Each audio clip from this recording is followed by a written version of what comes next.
dear friends, today we are at MIKME, great company that is trying to revolutionize audio.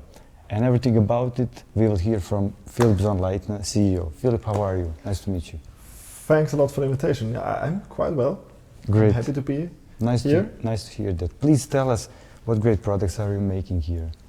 Yeah, so our company is called MIKME, and our goal basically is to capture great audio and video and let people create, not only capture, but also produce and share the content basically instantly. So our goal is, how can you maintain high quality but still be very fast?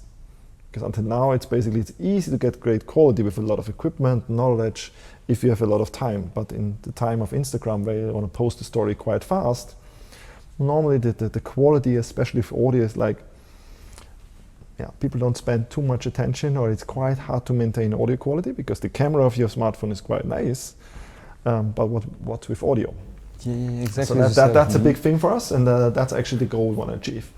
Cool. We started out 5 years ago to build the best mobile microphone / audio recorder / wireless microphone for musicians like you, because you're a singer-songwriter, you told me before. So this is our first product. It's called the MIKME microphone. It's actually a high-quality studio-grade microphone with a built-in audio recorder. So you just hold it, record your idea, and you just push a button and it starts recording on its internal 16 GB storage. You push the button again, and now you have stored and captured your idea in great audio quality. Why you want to do that? Because maybe if your inspiration hits, you maybe want to capture that emotion the very first take. Totally. That's the story of my life. Yeah. That's so much tapping into problems every musician has, I'm sure. Well, the really cool thing is this microphone also syncs over Bluetooth to your smartphone. So the problem with that is it's cool if you have it locally on the device, but how do you share the content? So we figured out a way to transport the audio file more or less close to real time to your phone. With Bluetooth, the problem there again is Bluetooth is not really a high quality profile.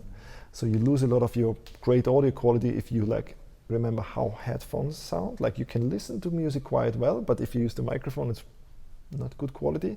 So we developed our own Bluetooth software, which can receive CD quality audio in there. No latency, no latency. We get rid of the latency. We can record. Perfect. I just showed you the video before with two that microphones. Was really cool. We get rid of the latency, and if you lose packets, if there's a problem with your Bluetooth signal, we still always save a local copy on the device, which makes sure that you never lose an audio packet again. So at the end of the recording, if you hit stop, and let's say you lost 5% of your file, the MIKME app, which runs on your iPhone, will still resync all the lost packages, which we call lost and found, because you lost basically your music and then we find it again in the MIKME. For microphones, you have to be close, like this clip-on microphones. This is why we have a new product called the MIKME Pocket. Okay.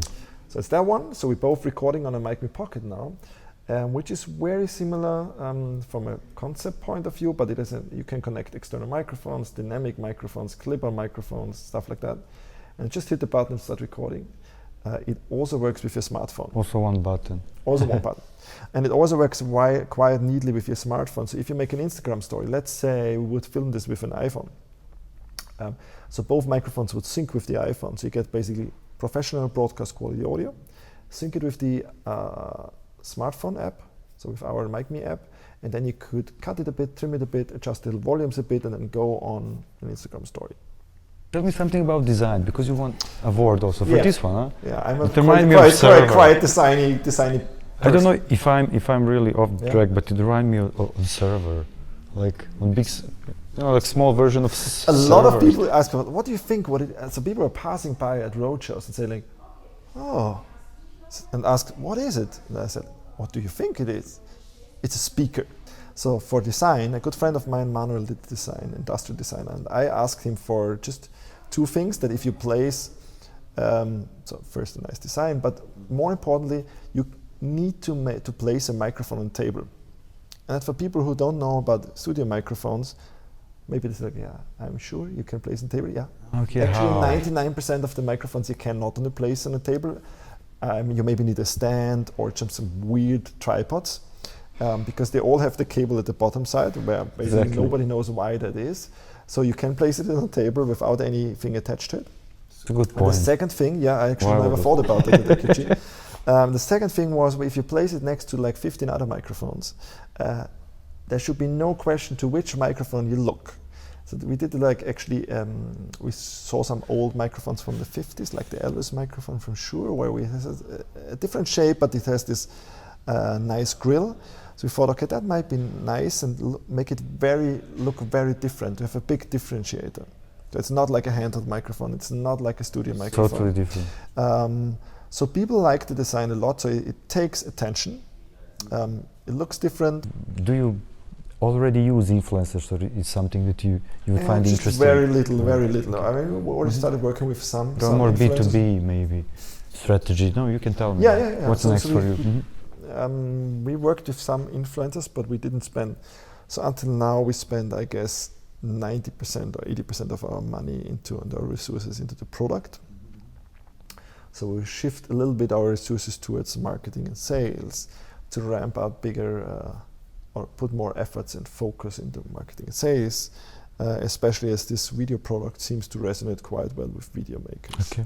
Yeah, it looks With perfect. like really. big brands, big TV stations asking for it, trying it out, especially with the new iPhone 11 Pro, which is like a big step forward with, from the video quality.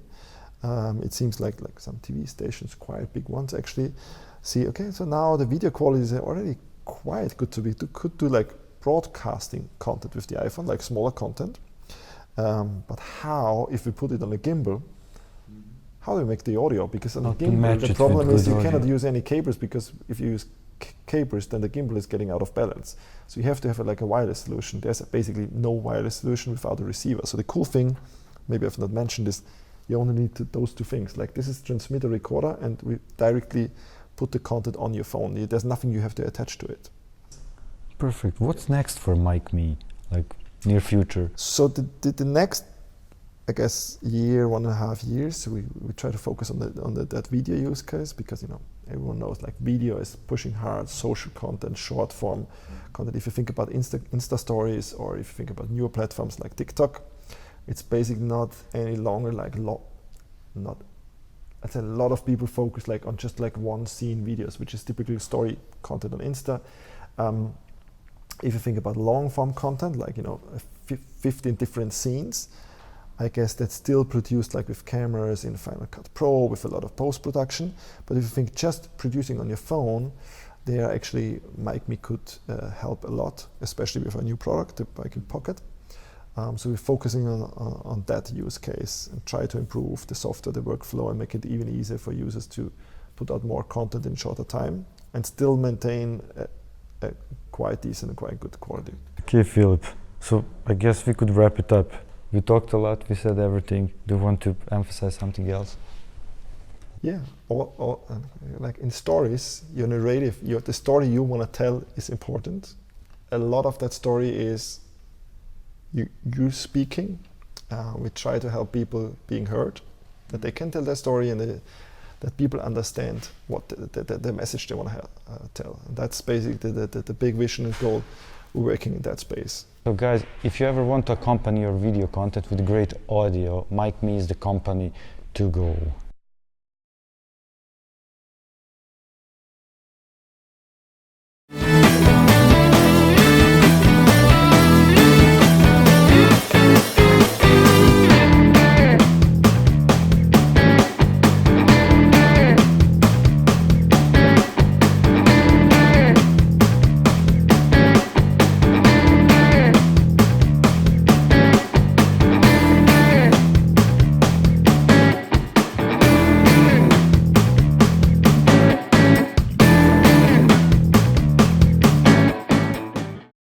Dear friends, today we are at IMPACT HUB in Vienna, and we will talk to Lena. Lena is managing director, and she will tell us everything about this great place.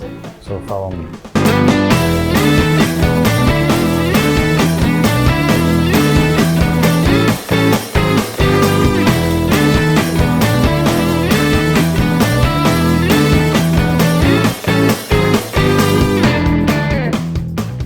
So, dear friends, today we are at IMPACT HUB with Lena Gansterer. Did I pronounce it correctly. Yeah, Gansterer. it's fine. Lena Gansterer, yes. Managing Director of Hub. So Lena, thanks for welcoming us. Thanks for your time. Can you tell us something about this beautiful place first? Yeah, so first of all, we are IMPACT HUB Vienna. We are part of an international network, which is globally also existing in more than 100 cities worldwide. And we are one of the first 10 hubs that opened, and we are very happy that we are now almost 10 years old already in IMPACT, cool. here in the city, at least in Vienna. And yeah, I guess we have been somehow a cornerstone of the evolution of the social entrepreneurship scene. Cool. Yeah. So impact is very important, and I also realized from browsing your website and also visiting a few times that this social component is very prominent. Yes. What this really means, like project-wise. Can you tell us about some initiatives that you are already rolling out or that are already out there? Yeah, I mean, when we started the IMPACT HUB, it was really to create a space, a room, a physical infrastructure where people can come together and get to know each other, collaborate, work together, and then start projects or actually scale their ideas. And this is actually still true for us. So when we started with the IMPACT HUB, we then also saw the potential to actually support the members that we had at that time and to educate them more on what social entrepreneurship is about, because that was a concept that was not fully understood yet. I think now it changed completely and people understand now what it means to be a social entrepreneur is basically what it means, tell us. To put entrepreneurial action into the world in order to solve a problem, right? Be it social, be it environmental.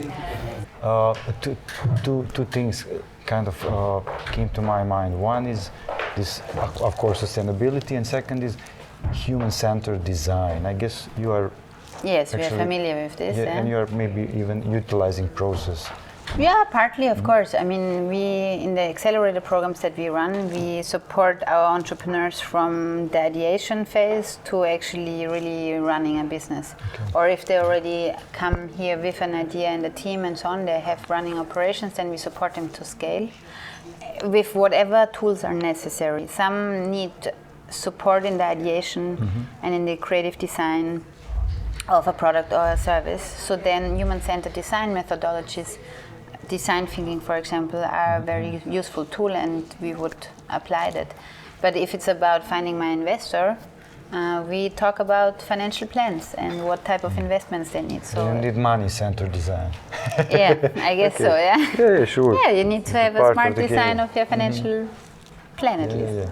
Otherwise you don't have a business. Okay, cool. So would you say that social component is actually what differs you from other hubs mostly, or there are some other competitive edge enablers that you would mention? Yeah, I think that what actually makes the biggest difference for us is that we are very deeply rooted in certain values, so to speak.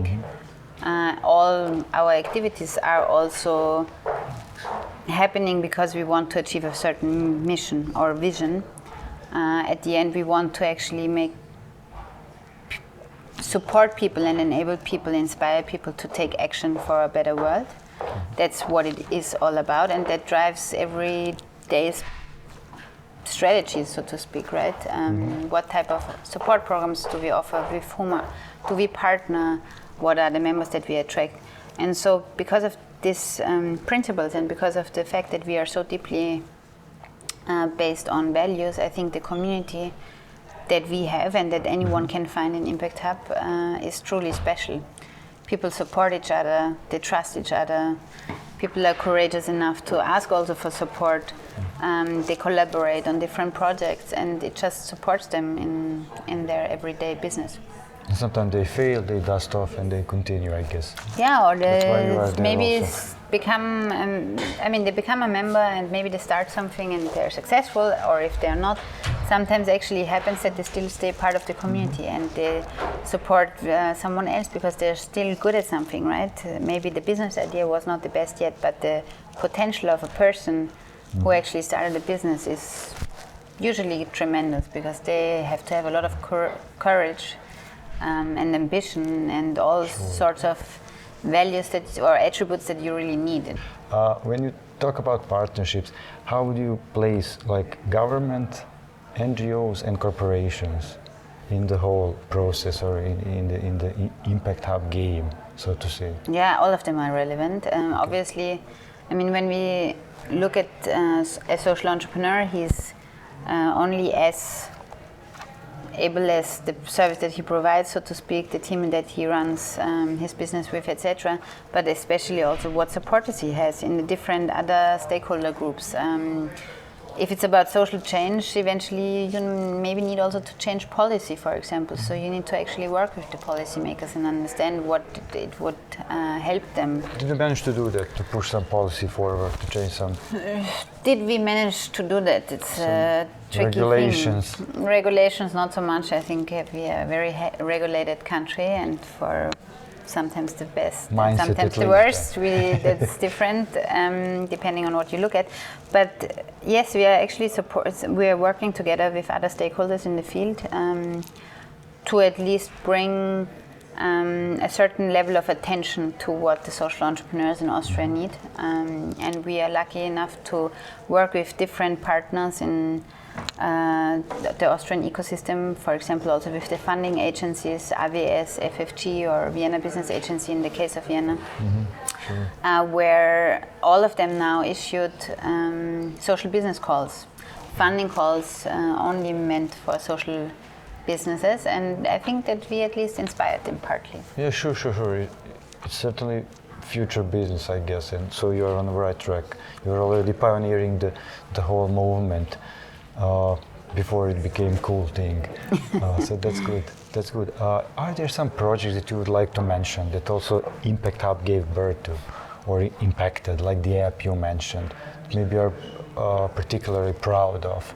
Yeah, that are happening at the moment? I think this case with Avatar is actually a pretty good case, and I already said what it is about, right? But what happened is that Simon Schmitz, who is the co-founder of Avatar, he actually came to the hub and said, well, I have an idea. I used to work for a big energy company. I know everything about the industry.